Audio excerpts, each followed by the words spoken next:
Price allot. அவரை தியானிக்கிறதான இனிதான பகுதியிலே உங்களை சந்திப்பது மிகவும் சந்தோஷம்.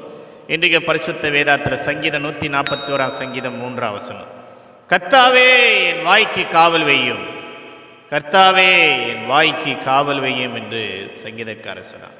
நம்ம வாயினால்தான் அநேக பிரச்சனை, அநேக காரியம், குழப்பங்கள், பல குடும்பம் பிரிஞ்சு போகிறதுக்கு காரணமே இந்த வாய் தான். அதனால தான் சங்கீதக்காரர் சொல்கிறான், கர்த்தாவே என் வாய்க்கு காவல் வையும். நம்ம வீட்டுக்கு ஏதோ காவலாக இருக்குது, ஆனாலும் சங்கீதக்காரர் சொல்கிறேன், என் வாய்க்கு காவலாக வைப்பா.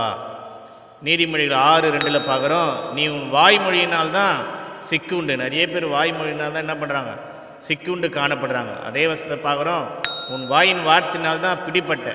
நிறைய பேர் வாயை விட்டுருவாங்க, அப்புறம் பிடிப்பட்டுருவாங்க. மூன்றாவதாக பார்க்குற பிரசங்க 5:6 பார்க்குறோம், உன் மாம்சத்தை பாவத்துக்கும் உன் வாய் பாவத்துக்கும் இடம் கூடாதே என்று சொல்லப்படுது. நம்ம மாம்சம் பாவத்துக்கும் நம்ம வாய் இடம் கொடுக்கக்கூடாது. அன்பான கர்த்தருடைய பிள்ளையே, எச்சரிக்கையாக இருக்கணும். 5ஆவதாக பார்க்குறோம், யூதா 1:16 பார்க்குறோம், இவரோட வாய் இருமாப்பா பேசணும். நம்ம வாய் எப்படி இருக்குமா, இருமாப்பா பேசணும். அதனால தான் சங்கீதக்காரர் சொல்கிறான், என் வாய்க்கு காவல் வைப்பா. நம்ம வாயை எந்த அளவுக்கு நம்ம காத்திருக்கணுமோ அந்த அளவுக்கு நல்லது. மூடனும் பேசாருந்தால் நாணமான் என்று வசனம் சொல்லுது. அன்பான கர்த்தர், உன் வாயை காத்துக்கொள், உன் குடும்பம் நல்லா இருக்கும். கர்த்தர் உன்னையும் குடும்பத்தையும் கர்த்தர் ஆசீர்வதிப்பார். ஆமென்.